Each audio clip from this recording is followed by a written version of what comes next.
Isa sa mga solusyon na ginawa ko noon ay ang marketing ko na promo. Kadalasan, yan naman yung ginagawa natin lalo na pag baguhan tayong negosyante.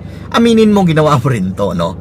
Pinakauna nating gagawin pag wala tayong benta, 50% discount sa ating mga produkto. Ilang beses ko tong ginawa. Gumawa rin ako ng buy one take one.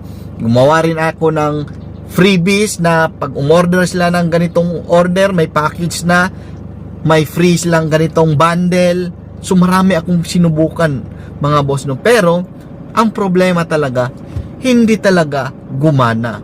Ginalingan ko na, nagmarket ako ng todo, nagpromo ako, kahit lugi na nga sa benta, lugi na yung capital, tagilid na, baka benta lang para mapaikot lang yung pera, pero hindi pa rin siya gumana. So ano nga ang problema? So kadalasan, ang nakikita ko noon, kulang sa marketing. Kulang sa marketing yung negosyo ko. Maaring nagawa ko yung ibang parte, pero kulang pa rin, di ba? Parang ginawa mo na ang lahat pero kulang pa din. O biro lang. So